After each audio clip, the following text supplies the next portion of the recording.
City home news देख रहे सभी दर्शकों का स्वागत है। मैं हूं आपके साथ प्रिया राजपूत।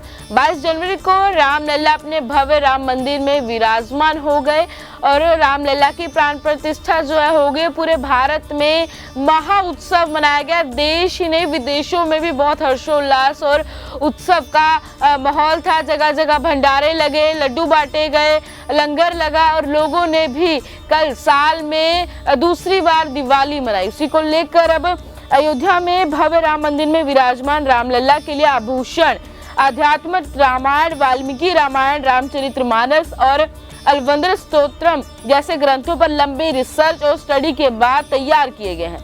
ये जानकारी मंदिर ट्रस्ट की तरफ से दी गई।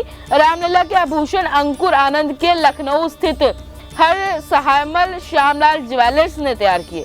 अयोध्या के कवि यतेंद्र मिश्रा के निर्देश पर रामलला के गहने जो है तैयार किए गए हैं। भगवान राम के शीश पर मुकुट या किरीट धारण है, कानों में कुंडल, गले में कंठा, हृदय पर कौस्तुभमणि, नाभ कमल के ऊपर पदिक, वैजयंती या विजयमाल, कमर में कांची या करधनी, भुजबंद या अंगद, कंकण या कंगन, मद्रिका, पैरों में छड़ा या पैजनिया, हाथों में धनुष, गले में माला, मस्तक पर तिलक, चरणों के नीचे कमल। 5 साल के रामलला के खेलने के लिए चांदी के खिलौने, भगवान के प्रभा मंडल के ऊपर छत्र आदि मौजूद है। अब बात करेंगे शीश पर मुकुट या किरीट की। भगवान रामलला के उत्तर भारतीय परंपरा के मुताबिक सोने से बना मुकुट पहना है, जिस पर माणिक्य, पन्ना, हीरे जड़े हुए हैं। मुकुट के बीच में भगवान सूर्य विराजमान है। मुकुट के दाईं तरफ मोतियों की लड़ियां लगी हैं।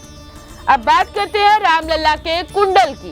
रामलला के कानों में खूबसूरत कुंडल धारण किए हैं। इसमें मोर की आकृतियां बनी हैं। सोने से बने भगवान के कुंडलों में हीरे, माणिक्य और पन्ना जड़े हैं। अब बात करेंगे रामलला के कंठे की। भगवान रामलला ने गले में रत्नों से जड़ा अधद्र चंद्राकार कंठा पहना हुआ है। इसे मंगल का विधान रचने फूल अर्पित किए गए हैं। इसके बीच में सूर्य की आकृति बनी है। सोने से बने इस कंठे में हीरे, माणिक्य और पन्ना जड़ा गया है। इसके नीचे पन्ने की लड़ियां लगाई गई हैं। तो अब बात करेंगे रामलला के हृदय पर कौस्तुभमणि की। भगवान ने कौस्तुभमणि धारण किया है। इसके बड़े माणिक्य और हीरों से सजाया गया है।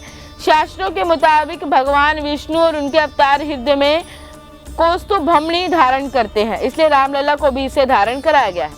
अब बात करते हैं पदिक की। रामलला के गले के नीचे नाभ कमल के ऊपर एक हार धारण कराया गया है। देव अलंकरण में इसका खास महत्व है। पदिक 5 लड़ियों वाला हीरे और पन्नों का ऐसा पंचलड़ा है, जिसके नीचे एक बड़ा सा सुंदर और जड़ाऊ पेंडेंट लगाया गया है। अब बात करेंगे विजयमाल की। वैजयंती रामलला को पहनाया जाने वाला सोने से बना तीसरा और सबसे लंबा हार है। इसमें जगह जगह माणिक्य जड़े गए हैं। इसे भगवान को विजय के प्रतीक के रूप में पहनाया जाता है, जिसमें वैष्णव परंपरा के सभी मंगल चिन्ह, सुदर्शन चक्र, पद्म पुष्प, शंख और मंगल कलश बना हुआ है। इसमें 5 तरफ के देवों के पसंदीदा फूलों को भी खूबसूरती से सजाया गया है। ये कमल, चंपा, पारिजात, कुंद और तुलसी है। अब बात करेंगे रामलला के कमर में कांची या करधनी की। रामलला को कमर में रत्नों से जड़ी करधनी धारण कराई गई है। सोने से बनी करधनी में हीरे, माणिक्य, मोती, पन्ना जड़े गए हैं। पवित्रता के तौर पर इसमें 5 घंटियां भी लगाई गई हैं। इन घंटियों पर पन्ना, मोती, माणिक्य की लड़ियां लगाई गई हैं। तो बात करते हैं अब भुजबंद की। भगवान रामलला के दोनों भुजाओं से सोने और रत्नों से जड़े भुजबंद पहनाए गए हैं। बात करते हैं कंगन की। रामलला के दोनों हाथों में हीरे, मोती जैसे रत्नों से जड़े खूबसूरत कंगन पहनाए गए हैं। तो बात करते हैं रामलला की मुद्रिका की। रामलला दाएं और बाएं दोनों हाथों में मुद्रिकाएं धारण की हुई हैं। इन अंगूठियों में रतन जड़े हैं और मोती लटक रहे हैं। पैरों में छड़ा और पैजनिया की अगर बात करें तो रामलला के पैरों में छड़ा और पैजनिया पहनाए गए हैं। भगवान के पैरों की सुंदरता बढ़ा रही पायलें सोने की हैं। वहीं रामलला के बाएं हाथ में धनुष है। तो जानकारी दे दें, रामलला के बाएं हाथ में सोने का धनुष पहनाया गया है। इस धनुष को मोती, माणिक्य और पन्ने की लड़ियों से सजाया गया है। वहीं दाहिने हाथ में सोने का बाण भगवान धारण किए हुए हैं। रामलला के गले में रंग बिरंगे फूलों की आकृतियों वाली वल माला पहनाई गई है।